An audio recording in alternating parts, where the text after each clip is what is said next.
This is Lordship. How's it going? These YouTube streets has been crazy. I don't even know where to begin. I don't even know who to start with. You know what I'm saying? So I'm not gonna say anything.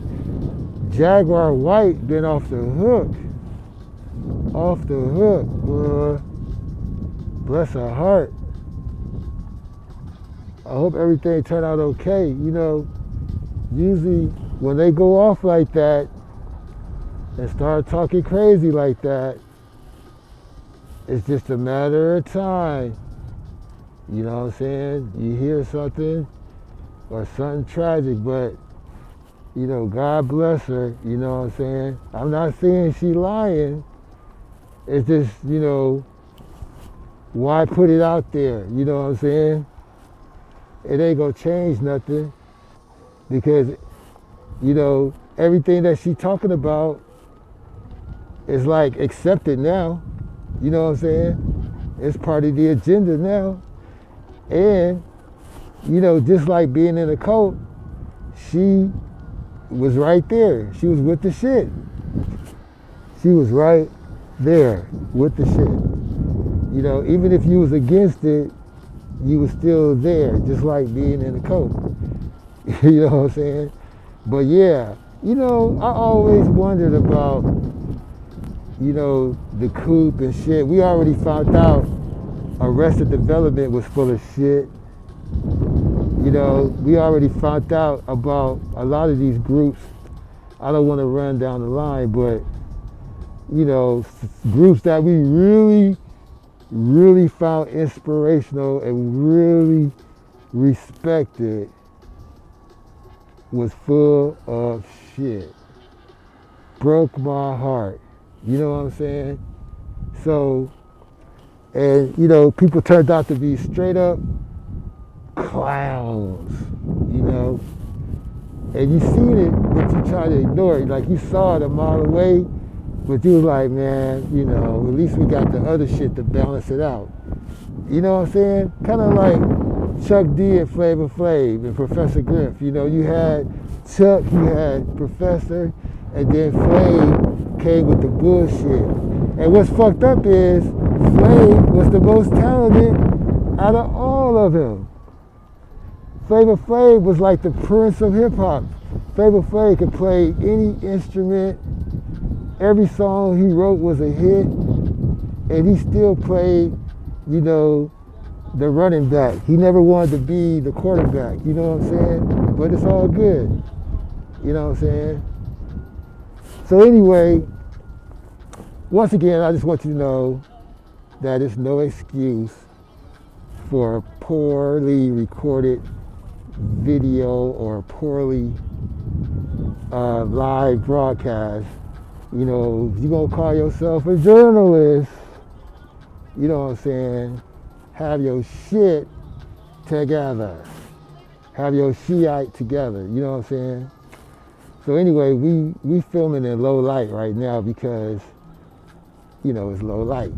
But anyway, yeah, I'm getting my Terminator on right now. Yeah, the only thing need to come out the woodworks right now is Terminator. But the only thing that could come at me right now is a coyote or a homeless person. You know what I'm saying? Now, the PJs is behind me up on the hill, but you gotta hop a fence and all that shit, all that extra work, you know what I'm saying? And believe it or not, in this thick fog, people are out here trying to learn how to drive and shit. So anyway, yeah, your boy Tron. Let's not forget Tron. Tron is pure crazy. Tron is homeless. And he says by choice, which sounds even more crazy. And he said he only had one crystal meth binge, and he decided from that he didn't want to do drugs. Okay? But if you do it once, you're a drug user. okay? Just like if you smoke weed, anything, you cannot become Secret Service. If you try to smoke a joint in elementary school or did any kind of drugs, you cannot become Secret Service. So it only takes one time. Just like if you do something that's, you do a certain act and you say that you're straight and you only did that act once, but you did the act. That's when you crossed over into the other dimension. You see what I'm saying? So anyway, just like you say, well, I hit a girl once, or I hit my wife. Yeah, well, you are a former abuser, but you still abused. You feel me? So anyway, or you still used or a former user. But I really like people who have recovered, because the recovering people always keep it 100.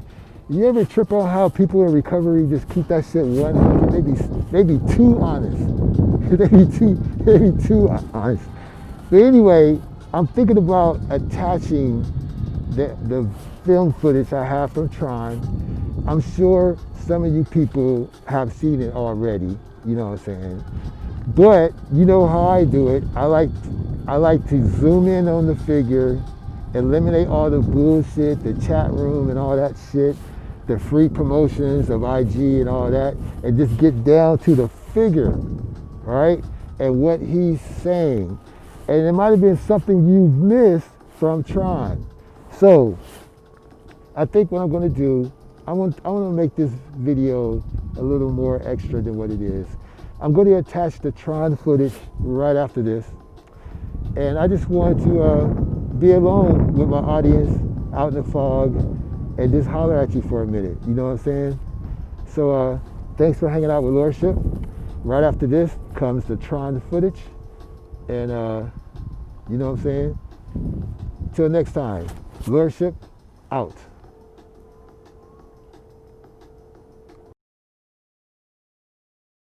The T's probably watching right now. We got SL Davis watching right now. We got a couple of the goons in trying to get all the scoop. What's Tron saying? What he got to say? What he on? Oh, he ain't talking that shit? Oh, he's still with Carbonnation.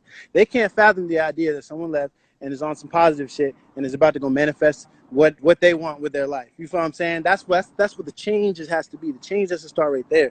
The change has to start with the way that we're treating each other. That's really what it comes down to. How you treat me is a reflection of how you feel about yourself. And also on the same tip, that right there just lets me know to see what your moves are. How are you going to move in this world? To be a moral, righteous person means that you have to treat others as you would want to be treated, right? I mean, am I wrong? I mean, that's how we're supposed to be. So why are people online, getting caught up in all the cyber bullshit?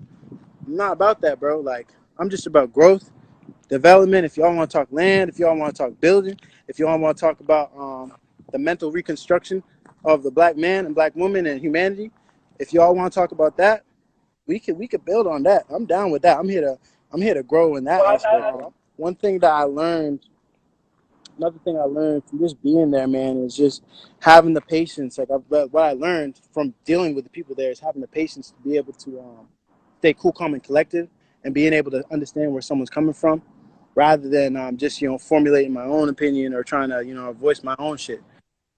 That's a hard thing for people to overcome.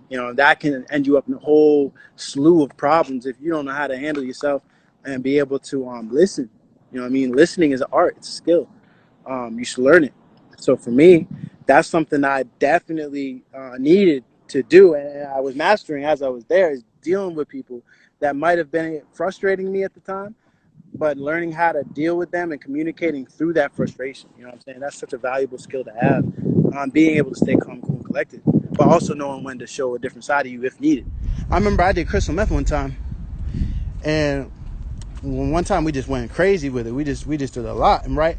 And the third day, when I was doing crystal meth, the third day, I felt my whole body ache, and I couldn't move because I had been sitting down for 3 whole days. Imagine you having a conversation with someone on a bed, on drugs, for 3 whole days, just sitting there. I was sitting for 3 whole days. When I got up the third day, my body rose. I felt like I needed to go to the doctor. I was like, damn, it hurt so bad. After that, I never did drugs after that ever again. I stopped. That was like, oh hell no, I'm not gonna relive this experience ever again. That shit hurt.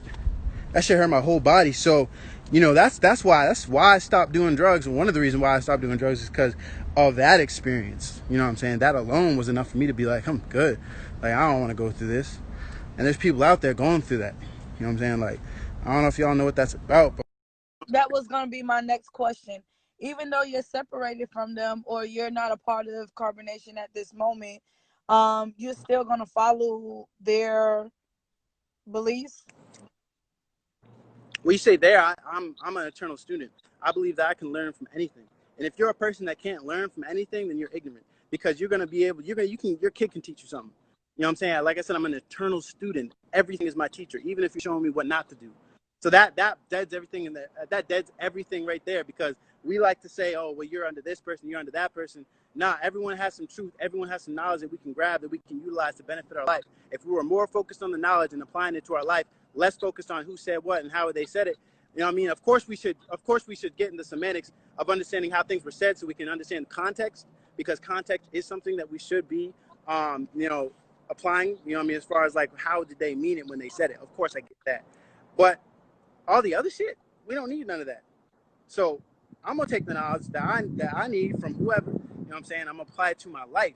And when I teach, you can take the knowledge from me and apply it to your life, and it can be a domino effect that's going to be helpful for humanity.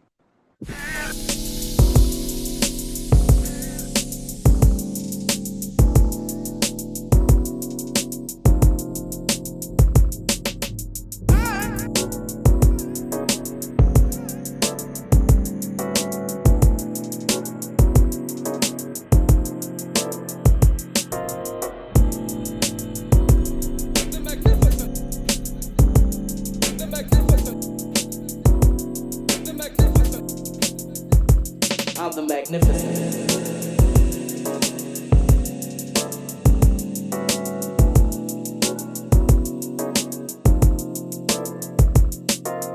Tell them what your name is.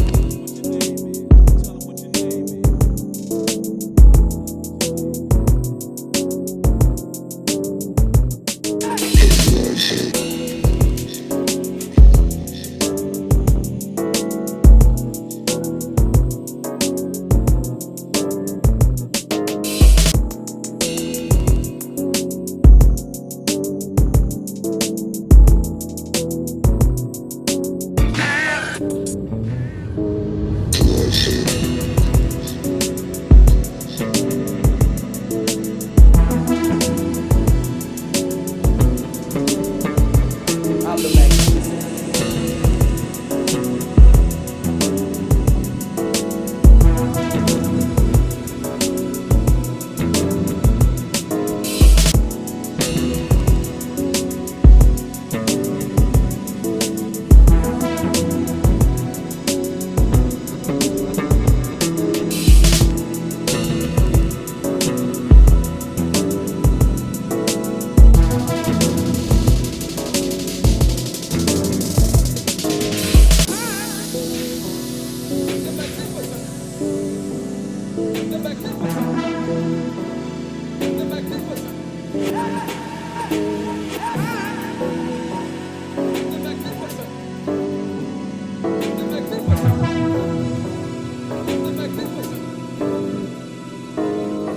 Yo, man, I don't think they heard you. Why don't you tell them what your name is?